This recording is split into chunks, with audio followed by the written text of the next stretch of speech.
گڑبڑ کرتے ہیں. انگریز کسی عورت کے گھر تک اس لیے نہیں جاتا کہ اسے گھر تک جانے کی ضرورت نہیں ہے, ضرورت نہیں ہے اسے گھر تک جانے کی. ہمارے ہاں چند معاشرے میں ٹھرکی ہیں جو گھر تک پہنچتے ہیں, مانتا ہوں میں, میجورٹی ایسی نہیں ہے.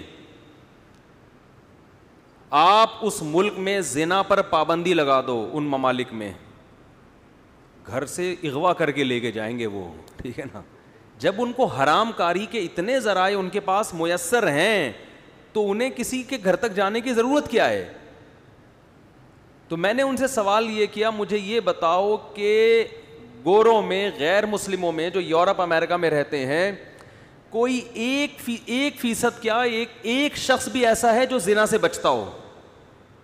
ایک شخص بھی ایسا ہے جو بدکاری اور زنا سے, بولو, بچتا ہو؟ اور ہمارے ملکوں میں 99.9% لوگ ہیں جو زنا سے بچتے ہیں, ساری زندگی ایک عورت پر اکتفا کرتے ہیں.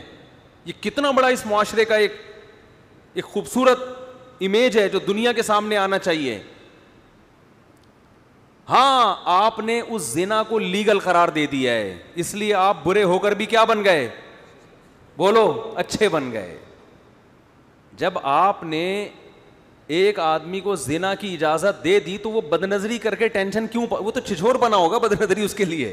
وہ لوگ کہتے ہیں مارکیٹوں میں کوئی کسی عورت کی طرف دیکھتا ہی نہیں ہے, ہمارے ہاں کوئی عورت کی آنکھیں بھی کھلی ہوں گی تو گھر تک, بولو, پہنچے گا. اسلام جس معاشرے میں عورت کو سر کے بال سے لے کے پاؤں کے ناخن تک چھپنے کا حکم دیتا ہے, اس معاشرے میں اسلام نکاح کے بغیر عورت تک پہنچنے کی آپ کو اجازت نہیں دیتا. اس معاشرے میں خطرات ہوں گے کیونکہ آپ باؤنڈ ہیں.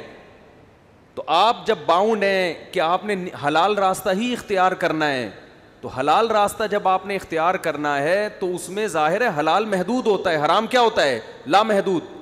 تو اس میں آپ کو کنٹرول کرنا مشکل ہوگا. تو اسلام جب تک عورت کو پردہ نہیں کرائے گا معاشرے میں تباہی پھیلے گی. ہاں, اگر آپ زنا کو لیگل کر دیتے ہیں, جس نے جس سے منہ کالا کرنا ہے آپس کی انڈرسٹینڈنگ سے کرے, پھر پردے کے تکلف کی ہم بھی مانتے ہیں کہ ضرورت نہیں ہے. تو بات اس پہ ہونی چاہیے کہ یہ جو آپ نے زنا کو لیگل کر دیا ہے, یہ اچھا کام کیا کہ برا کام کیا؟ زنا کو تو لیگل کر دیا نا. اس زنا کے لیگل کرنے کا نقصان کیا ہوا ہے؟ خاندانی نظام کی ایسی کی تیسی ہو گئی. ان ایتھیس لوگوں سے آپ پوچھو کہ آپ لوگ اپنی ماں کی خوبیاں تو بیان کرتے ہو, باپ کی خوبیاں کیوں بیان نہیں کرتے آپ کبھی؟ باپ کا تو پتہ ہی نہیں ہوتا ان کو ہے کہاں, وہ پتہ ہی نہیں ہوتا. یہ سنگل مدر کے قائل ہیں, یہ باپ کے قائل نہیں ہیں. یہ تباہی ہے اس معاشرے میں. تو دیکھو ہمارے لوگ جو ہے نا, جو مسلم کنٹریز میں رہتے ہیں, یہاں کچھ برائیاں ہیں, لیکن جب آپ اس برائی کی گہرائی میں جاؤ گے تو آپ کو پتا چلے گا ان کی اچھائی کی جڑ میں برائی ہے, اور ہماری برائی کی جڑ کیا ہے, اچھائی پر مبنی ہے. کچھ اچھے کام ہیں جس کی وجہ سے کچھ برائیاں ہوتی ہیں, وہاں برائی ہی کو لیگل کر دیا ہے, تو اب ان کو چھوٹی برائیوں کی ضرورت نہیں ہے. شراب پہ پابندی لگا کے دکھاؤ ان کنٹریز میں, دیکھو کتنے لوگ اس قانون کو فالو کرتے ہیں. ہمارے ہاں پابندی نہیں ہے, پھر بھی الحمدللہ لاکھوں کروڑوں لوگ بچتے ہیں. اگر شراب الاؤ بھی ہو جائے نا, پھر بھی ہمارے یہاں میجورٹی نہیں پیے گی. یہ مذہب ہے, اسلام ہے جس نے ان کو روکا ہوا ہے. اور اب تو ہمارے کنٹریز میں بھی زنا پھیل گیا ہے, یعنی جو کرنا چاہے کر سکتا ہے. اس کے باوجود 99% سے زیادہ لوگ زنا سے بچ رہے ہیں. کون سی طاقت ان کو روک رہی ہے؟ عورت سے بچنا مرد کے لیے دنیا کا سب سے مشکل کام ہے. یقین نہ آئے, کسی گورے سے کہو تو 10 سال بچ کے دکھا, اور ہمارے یہاں 30 سال میں جس کی شادی ہو رہی ہے 15 سال اپنے آپ کو زنا سے بچاتا ہے. خدا کی قسم یہ حوصلہ کسی انگریز میں نہیں ہے, اتنا اپنے نفس پہ کنٹرول, اتنی پاور کہ اپنے آپ کو برائی سے روکے, یہ کسی گورے میں. اس لیے انہوں نے اس برائی کو کیا کر دیا, لیگل, کہ یہ برائی نہیں ہے. تو اس پہ بحث کرو. اس لیے بحث ان سے اس پر ہونی چاہیے کہ زنا برائی ہے یا نہیں ہے. جب زنا کا برا ہونا ثابت ہوگا, پھر دیکھو کس ملکوں میں زنا کا ریشو زیادہ ہے اور کن ملکوں میں کم. اسلامی ملکوں میں آٹے میں نمک کے برابر, اور غیر مسلم ملکوں میں ہر شخص زنا کر رہا ہے, ہر شخص زنا کر رہا ہے. اور یہ جو آپ نے اس کو, ایک لبرل نے اس پہ یہ بھی تبصرہ کیا ہوا تھا کہ ان ملکوں میں زنا کرنا, زنا سے مراد آپس کی انڈرسٹینڈنگ سے مرد اور عورت کا ملاپ, یہ برائی ہے ہی نہیں, تو لہذا وہ برے نہیں ہیں. ارے یعنی جو برائی ہو رہی ہے آپ نے اس کی ڈیفینیشن چینج کر کے کہہ دیا کہ دیکھو ایک آدمی چرس پیتا ہے, ہم تو چرسیوں کو برا سمجھتے ہیں نا, ابے چرسی یہ کیا ہمیں سمجھائے گا, لوگ کہتے ہیں نا وہ چرسی کہے میں چرس کو برا ہی نہیں مانتا. اب آپ اس سے بحث کرو گے, ابے کیا ہو گیا, اب آپ بولو گے, کہے گا یہ تو اینٹی ڈپریشن ہے, جب ٹینشن ہوتی ہے پیو مزہ آتا ہے, مزہ جب آ رہا ہے تو اپنے خرچے پہ آ رہا ہے تو کسی کو تکلیف کیوں ہو رہی ہے. وہی چیز جو معاشرے کی سب سے بڑی گالی تھی وہ اچھا لیبل لگا کے کیا بن گئی, خوبی بن گئی کہ یہ تو اینٹی ڈپریشن چیزیں لیتا ہے اور یہ اینٹی ڈپریشن چیزیں نہیں لیتا. تو جو ڈپریشن سے بچنے کا انتظام کرتا ہے وہ اچھا ہوتا ہے, جو انتظام نہ کرے وہ اچھا ہوتا ہے. بھائی ظاہر چرسی اچھا ہو گیا, پھر اس دلیل سے کیا ہو گیا, نہیں آ رہی میرا خیال ہے بات. تو اس ایتھیس تک میرا کوئی یہ پیغام پہنچا دے کہ اسلام کے اگر آپ کسی آدھے حکم کو سمجھنے کی کوشش کرو گے تو وہ واقعی کھوپڑی میں نہیں آ گئے. اسلام میں یہ جو پردے کا حکم ہے نا, یہ یورپ اور امریکہ کی عورتوں کے لیے نہیں ہے. جس معاشرے میں زنا لیگل ہے اس میں تو چڈی پہن کے گھومو, بنیان پہن کے گھومو, کیا کرنا ہے اگلے نے, وہ نائٹ کلب جا کے منہ کالا کرے گا اپنا, اسے کسی کی چڈی بنیان سے کیا لینا دینا بھائی, وہ تو کہے گا چڈی پہننے کا بھی خام خامے تکلف کیا. اور ان ملکوں میں بات ذرا حیا کے خلاف ہے. ڈاکٹروں سے ہم نے سنا ہے 80-90% لوگ اپنی خواہشات کو بیدار کرنے کے لیے ٹیبلٹ کھاتے ہیں, دوائیں کھاتے ہیں. کیوں؟ اس لیے کہ یوز ٹو ہو چکے ہوتے ہیں, وہ بچپن سے یہ چیزیں دیکھ دیکھ کے اتنا بےہودگی ہے, اتنی بےہودگی ہے کہ ان کی عورتوں کو پردہ کرانا یہ تو ایک خام خواہ کا کیا لگے گا, تکلف ہے. تو اسلام جب کوئی حکم دیتا ہے نا تو اس کے ساتھ اور بھی کچھ احکام ہوتے ہیں. جب آپ اس حکم کو اس حکم کے ساتھ جوڑو گے تو پھر اسلام کا حکم سمجھ میں آئے گا. آپ ایک حکم گورے کا لے رہے ہو, پردے والا حکم کہاں سے لے رہے ہو, اسلام کا, پھر کھوپڑی آپ کی کام نہیں کرے گی کہ یار انگریز عورت کو آپ شٹل کاک پہنا دو, وہ کہے گی یہ کیا ضرورت ہے بھائی, مجھے کون سا خطرہ ہے یہاں پہ. اسلام نے مرد پر اتنی پابندیاں لگائی ہیں وہ عورت تک آسانی سے نہیں پہنچ سکتا. مہر دینا ہے, اس کو گھر دینا ہے, اس کا گیس بجلی کا بل اٹھانا ہے, اس کی ساری زندگی کا نان نفقہ ہے. تو اس لیے مسلمان کے لیے عورت کا حصول مشکل ہے. جو چیز مشکل ہوتی ہے تو پھر حرام کی طرف قدم جانے کے امکانات بڑھ جاتے ہیں. تو پھر اسلام نے حرام کے راستے بھی بند کیے اور حلال کے راستوں میں مرد کو زیادہ کی اجازت دے دی اس نے کہ اگر تمہارے پاس وسائل ہے تو زیادہ عورتوں کی کفالت کرو تم.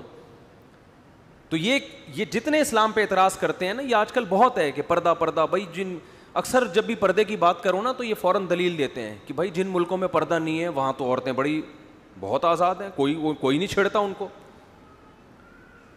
اور واقعی نہیں چھیڑتا, گھوم رہی ہیں, پھر رہی ہیں, آزاد پھر رہی ہیں. ایک صاحب نے مجھے کہا کہ ہمارے ملک میں عورت محفوظ نہیں ہے, ان ملکوں میں عورتیں محفوظ ہیں. یہ بھی بہت سے لوگ دلیل دیتے ہیں. یہاں اسلام کو فالو کیا جاتا ہے مگر عورت کی عزت محفوظ نہیں ہے. لوگ ایک دلیل یہ بھی دیتے ہیں وہاں بھی عزت محفوظ ہے. ایک صاحب نے کہا وہاں کسی عورت کو چھیڑ بھی لو نا اس کی مرضی کے بغیر, کسی خاتون کو ہاتھ بھی لگا دیا ایسی کی تیسی, یہاں آپ چھیڑو کوئی پوچھنے والا بولو نہیں ہے. تو میں نے ان سے کہا, میں نے کہا دیکھو وہاں جو چھیڑنے پر ایسی کی تیسی ہوتی ہے نا وہ اس قوم کے اندر کوئی ایسی خوبی نہیں ہے, وہ قانون کی بالادستی ہے. جگہ جگہ کیمرے لگے ہوئے ہیں, قانون اتنا سخت ہے کہ عورت کی پرمیشن کے بغیر آپ نے چھیڑا تو پولیس اٹھا کے بولو لے جائے گی. دیکھو کسی بھی ماحول کو سمجھنے کے لیے نا اس ماحول کے تمام لوازمات کے ساتھ سمجھا جاتا ہے. تو یوں کہو کہ جتنی آزادی ہمارے ہاں ہے یہاں چھیڑنے پر گورنمنٹ کی طرف سے کوئی پابندی, 6 مہینے تو کیس چلتا رہے گا, پتہ ہی نہیں چلے گا اس نے چھیڑا تھا کہ اس نے خود چھڑوایا اپنے آپ کو. پھر پولیس کو رشوت دینی پڑے گی, جو چھڑی ہے اس کو بھی رشوت دینی پڑے گی کہ اس نے مجھے چھیڑا تھا. پولیس کہے گی اس کی کیا دلیل ہے, کہے گی گواہ نہیں ہے. پولیس کو 500 روپے دے دو تو ہم ثابت کر دیں گے تم چھڑی ہو. یعنی شروع سے ہی رشوت شروع ہو جائے گی نا. پھر جج کے پاس جاؤ گے, اتنا یعنی ایک ٹینشن ہے کہ یعنی یہ تو مرغی چھڑانے کے لیے بھینس کی قربانی دینی پڑتی ہے. اگر کسی نے آپ کی مرغی چوری کر لی, آپ کیس کر کے اپنی بھینسیں بک جائیں گی آپ کی, پھر جا کے کیس آپ کے حق میں ہوگا کہ اس کی مرغی کیا ہوئی ہے. آدمی کہتا ہے وہ چور لے جائے ٹھیک ہے, جج کو میں بھینسیں کیوں کھلاؤں.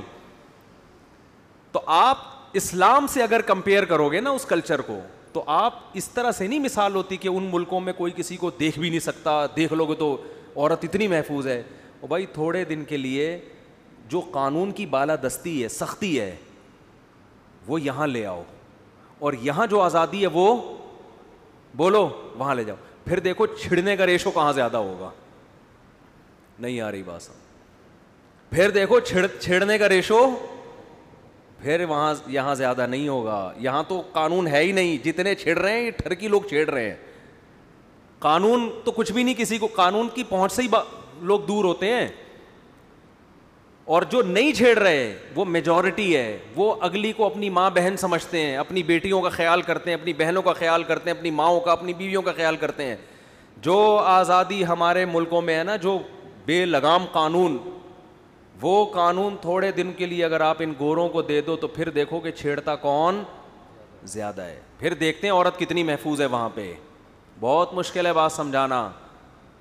تو ہمارے ہاں اگر کوئی خوبی ہے اسلام کی وجہ سے, ہمارے قوانین کی وجہ سے نہیں ہے. ان کے ہاں اگر کوئی خوبی ہے ان کے کلچر یا ان کے مذہب یا ان کے اندر کی کوئی فرشتے جیسی صفات کی وجہ سے نہیں ہے, قانون کی بالادستی کی وجہ سے ہے. میں آسٹریلیا میں تھا, میں نے وہاں ایک بیان کیا جو بار بار میں لوگوں سے کہتا ہوں. میں نے آسٹریلیا میں بڑا امن سکون دیکھا. میں نے کہا تھوڑے دن کے لیے ان کے حکمران یا ان کا لا, ان کا سسٹم ہمیں دے دو. سسٹم سے مراد اسلامی نظام نہیں یا آسٹریلیا کا نظام نہیں, قانون نہیں, یعنی جو قانون کی گرفت ہے وہ ہمیں دے دو. ہم ان سے اچھے نہ بنے, ہمارا نام بدل دینا, اور ہمارے والے ایک ہفتے کے لیے ادھار لے لو. ہمارے وزیر قانون, ہمارے ججز, ہمارے وغیرہ وغیرہ جتنے بھی ہیں نا جن کے ہاتھ میں قوموں کی لگام ہے, ایک ہفتے کے لیے یہ لے لو آپ. یہ ایک انگریز ہم سے بدتر نہ ہو کے دکھایا تو میرا نام پھر بھی بدل دینا آپ. تو یہ جو ایتھیس لوگ ہیں نا, ان کو یہ جو اتنی ہمارے ملکوں کی برائیاں کر رہے ہوتے ہیں, اور ملک کی برائی میں ہمارے حکمران نہیں بلکہ اسلام کو بیچ میں لے کر آتے ہیں. اسلام نے ہی ہمیں بچا کے رکھا ہوا ہے برائیوں سے. اگر آپ ہم سے اسلام چھین لو گے, ہماری پولیس میں اتنا دم نہیں ہے کہ ہمیں انسان کا بچہ بنائے وہ. اور انگریز سے کہو کہ سسٹم جو تمہارا ہے نا, جو قانون کی بالادستی, وہ یہی ہو, سسٹم اسلام لے لو. تو جتنا آج انگریز ان کے امن ہے نا, 20%, 100% اس میں اضافہ ہو جائے گا, ڈبل ہو جائے گا یہ. تو وہ شٹل کاک اور پتہ نہیں کیا کیا, اور اسلام میں شٹل کاک ہے بھی نہیں, وہ تو ان کا کلچر. اسلام تو یہ کہتا ہے کہ عورت جب باہر نکلے تو اپنا جسم ڈھانک کے نکلے گی. تو اسلام کا جب آپ آدھا حکم لیں گے اور آدھا کسی اور کا لیں گے, ان کو ملانے کی کوشش کریں گے, تو یہ ایڈجسٹ نہیں ہوگا, اس میں اعتراضات ہوں گے. اس کی بالکل مثال ایسے ہے جیسے اسلام میں زنا کی سزا ہے, کنوارا آدمی کرے تو 100 کوڑے, شادی شدہ کرے تو کتنی ہے, رجم ہے نا. اب جب بھی اسلام کی بات ہوتی ہے نا, یہ لبرل لوگ اور ایتھیس لوگ اسلام پہ اعتراضات کرتے ہیں, کہ اسلام پہ اعتراضات کر کے کہتے ہیں کہ دیکھو اسلام میں جو ہے اتنی سخت سزا ہے, پتھروں سے مار کے ہلاک کر دو, یہ کر دو, وہ کر دو. او بھائی, اسلام نے حلال کا راستہ بھی کیا کر دیا, بہت بڑھا دیا نا. بالغ ہوتے ہی باپ کو ترغیب دی جا رہی ہے بیٹے کا نکاح کرو, جہاں یہ چاہ رہا ہے وہاں کرو, ٹھیک ہے نا. اور مرد کو زیادہ کی اجازت دی جا رہی ہے کہ آپ ایک سے زیادہ بیویاں بھی رکھ سکتے ہیں. پھر اس معاشرے میں جہاں ایک سے زیادہ عورتیں لوگوں کے پاس ہوں گی, عورت زنا کے بجائے ترجیح ہمیشہ دیتی ہے اپنا گھر بسانے کو, وہ چاہتی ہے مجھ سے کوئی شادی کرے. تو جب اس سے لوگ نکاح کریں گے کثرت سے, وہ زنا کی طرف, زنا کا حصول مرد کے لیے بہت حلال میں وسعتیں ہو جائیں گی, اور زنا بہت مشکل ہو جائے گا. جب حلال میں اتنی وسعتیں دینے کے بعد بھی کسی کا گند میں منہ مارنے کا دل چاہے گا تو 100 کوڑے بنتے ہیں کہ نہیں بنتے اس کے.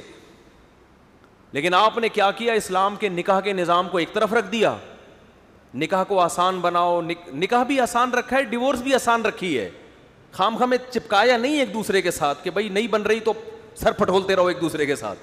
کتنے زبردست آیات ہیں, امساکم بمعروف او تسریحم باحسان. فرمایا محبت سے اللہ کی حدود پہ رہو, نہیں رہ سکتے تمیز سے علیحدگی اختیار کر لو. نہ ہمارے یہاں تمیز سے شادی ہوتی ہے, نہ تمیز سے بولو, جب علیحدگی ہوتی ہے تو ایک دوسرے کا سر پھٹولتے ہیں. اتنا زیادہ اس کو برا سمجھ لیا گیا ہے, ڈیورس کو, طلاق کو. بری چیز ہے, اچھی نہیں ہے, لیکن اتنی بری نہیں ہے جتنی معاشرے نے بنا لیے. عورت بدنام ہو جاتی ہے ہمیشہ کے لیے, مرد بدنام ہو جاتا ہے, پھر ایک دوسرے پر الزامات, وہ خراب تھی یہ. تو آپ اسلام کو آدھا لے رہے ہو, آدھا نہیں لے رہے. تو مسائل یہاں سے پیدا ہو رہے ہیں. پورا لوگے تو کھوپڑی میں بات آئے گی.